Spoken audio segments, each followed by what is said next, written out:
ఇక్కడ ఇంకోటి చూడొచ్చుగా రేషన్ కార్డులకు కోతలంటూ కూడా మేము లబ్ధిదారులను పెంచాలని చూస్తే ఎట్లా తగ్గించాలని రేవంత్ చూస్తున్నాడంటూ ప్రజాపాలన దరఖాస్తులు ఆన్లైన్లో పెట్టిన అప్లికేషన్లు ఆమ్, బట్ట దాఖలంటూ కూడా హరీష్ రావు మాట్లాడినటువంటి అంశం చూస్తూ ఉన్నాము.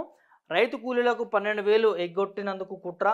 సో ఉపాధి జాబ్ క్యాలెండర్తో లింక్ పెట్టడం ఎందుకు అంటూ కూడా 1.04 కోట్ల మందితో అనేక ఆంక్షలు పెట్టి 6 లక్షల మందిని ఎంపిక చేసే దురాలోచన ఈ రాష్ట్ర సర్కారు ఉందంటూ రాష్ట్ర ప్రజలంతా ఆగ్రహవేశాలతో ఉన్నారు. సో రేవంత్ రెడ్డి పాపం అధికారులకు శాపంగా మారింది.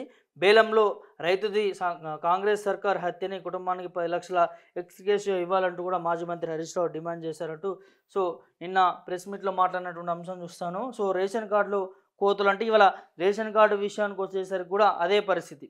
సో అనేక కోతలు అనేక కొర్రీలు పెట్టిరు. సో ఇవాళ అంతే ఏ పథకం విషయంలో కూడా క్లియర్గా వీళ్ళు చిత్తశుద్ధితో పూర్తిగా ఇంప్లిమెంట్ చేశారు అనేది లేదు. ఇక్కడ రేషన్ కార్డుల విషయంలో కూడా అదే చూస్తున్నాం.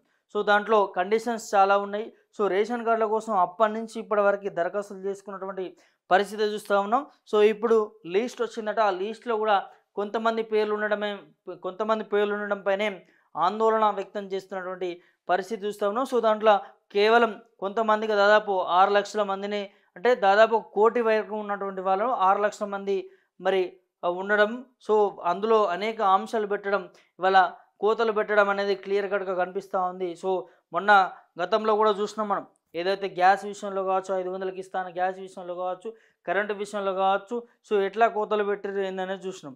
సో ఇవాళ రుణమాఫీ విషయంలో కూడా ఎట్లా పెట్టిరో చూస్తున్నాం. అదేవిధంగా ఇవాళ రేషన్ కార్డుల విషయంలో కూడా అదే విధంగా పెడతా ఉన్నారు. సో చాలా గ్రామాల్లో కూడా విమర్శలు వస్తూ ఉన్నాయి. ఇవాళ ఏదైతే రేషన్ కార్డు విషయంలో సో సెలెక్టివ్గా నియోజకవర్గంలో ఉన్నటువంటి గ్రామాలలో ఎంతమంది ఉన్నారు, ఎంతమంది కాంగ్రెస్ కార్యకర్తలు ఉన్నారు, అందులో ఎవరెవరికి వర్తించాలంటూ కూడా కేవలం సెలెక్టివ్గా నడుస్తూ ఉందంటూ కూడా గ్రామాల్లో ఒక టాక్ వినిపిస్తున్నటువంటి పరిస్థితి చూస్తూ ఉన్నాం. సో మొత్తానికి రేషన్ కార్డుల విషయంలో మరి రాష్ట్ర ప్రభుత్వానికి చిత్తశుద్ధి ఉన్నదా, మరి పూర్తిగా ఇంప్లిమెంట్ చేస్తారా ఏందనేది తెలియదు. కానీ సో క్లియర్ కట్గా కొర్రీలు పెడుతున్నటువంటి పరిస్థితి చూస్తూ ఉన్నామంటూ ఒక వార్త చూస్తూ ఉన్నాం.